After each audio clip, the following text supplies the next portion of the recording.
In the course of issuing directions this morning, the 30th August 2022, on the hearing of the 2022 presidential election petitions, Council appearing for various parties made certain applications necessitating these further directions. Number 1, request for additional time. The request for additional time by Council for the 1st, 2nd, and the 9th respondents over and above the time allocated and issued earlier this morning is hereby declined. Direction number 2, representation of the IEBC. After the various petitions were filed and served on the IEBC, and the chairman of the IEBC, Wafula Chebukati, appointed counsel to represent him. The law firms went on record and filed their responses respectively. At the same time, the 4 commissioners, namely Juliana Sherere, Vice Chairperson, Francis Wandera, Justus Nyangaya, and Irene Masit, were named as respondents in various petitions individually, and they retained their respective counsel and they filed their responses.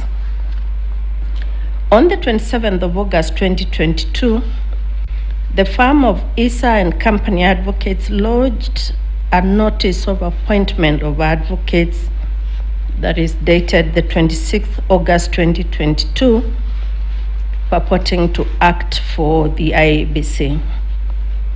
At the pre-trial conference this morning, the issue of the legal representation arose. The IEBC, through the firm of Iseme Maema and Kamau Advocates, filed an application on the 29th of August 2022, seeking to strike out the notice of appointment and all pleadings by Issa and Company Advocates. The motion was supported by an affidavit filed and deponed to by Marjan Hussein Marjan, the Secretary and Chief Executive Officer of the IEBC. We have now been called upon to give directions and to resolve the question of legal representation of the IEBC. We have considered the pleadings, the record, and the brief statements by counsel. It's our considered view that this court cannot deal with the issue or any dispute as to the legal representation of the IEBC as an institution in these petitions. It is not the business of the court to determine who represents the IEBC in whichever formation. There is an internal issue which must be resolved by the IEBC, its commissioners, and other internal organs. This court will not be drawn into this dispute in these circumstances. As a result, the application to strike out the notice of appointment and pleadings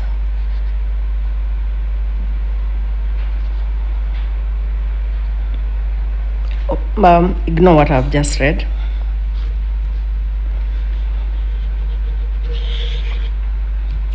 We've considered these arguments, and as a result, we allow the application dated the 29th August 2022, that is to say, the notice of appointment filed by Issa and Company Advocates is struck out. The 4 commissioners are at liberty to deploy and utilize the services of Senior Counsel Paul Muite and Issa Mansour Advocate if they deem it necessary in these proceedings. Direction number 3, pleadings filed out of time. As regards pleadings that were filed out of time for whatever reason, whether because the judiciary electronic filing system was down and or slow, or due to late service, we direct as follows.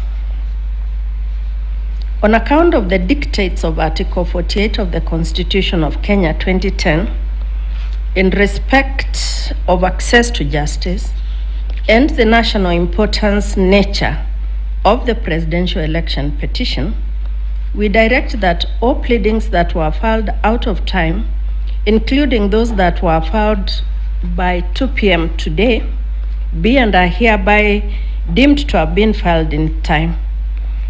The parties against whom such filings are made shall not respond to them by way of replies, but rather shall be at liberty to respond thereto by way of oral submissions during hearing. At all times, this court reserves the right during judgment, upon consideration of the issues therein raised and the relevant law, to expunge from the record pleadings that offend the procedures of the court or have the effect of mutating the original petitions. Number 4, scrutiny.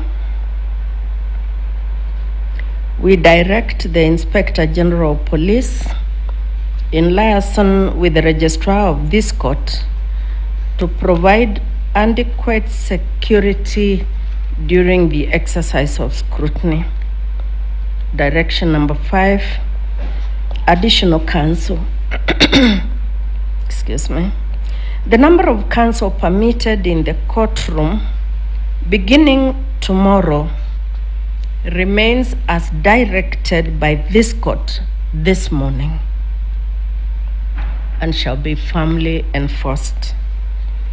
Direction number 6, further affidavit.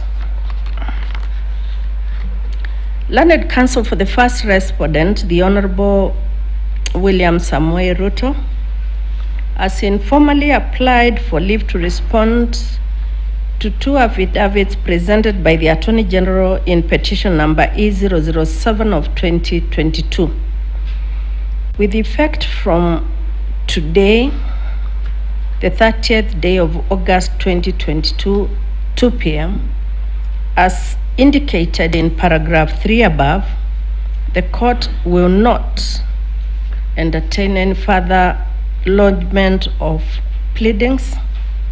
However, counsel is granted leave to respond to the 2 affidavits that were presented by way of oral submissions at the hearing. Direction number 7, amici applications to participate in scrutiny.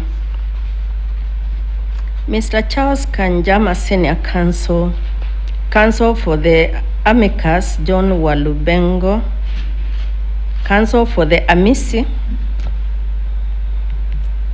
John Walubengo, Dr. John Sevilla and Martin Mirero, has made an application to participate in the scrutiny exercise ordered by this court in a ruling delivered today, the 30th of August 2022.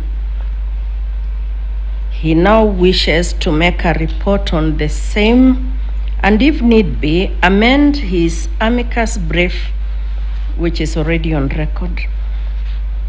Quite rightly,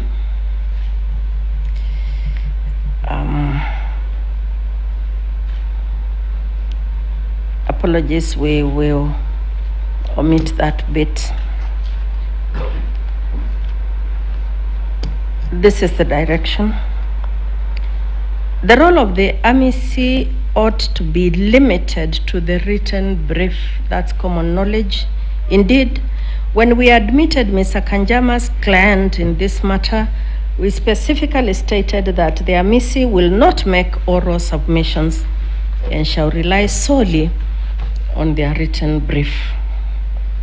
In addition, we reiterate the guiding principles in the case of Francis Murwatetu and another versus the Republic and 5 others.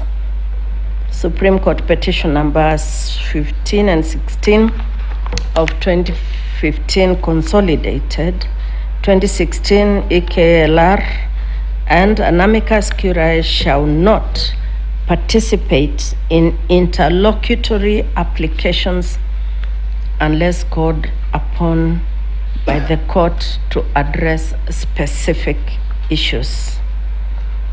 Consequently, we decline this particular request.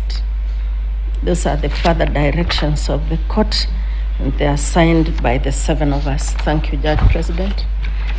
Thank you, Vice President of the court. Those are the directions. We have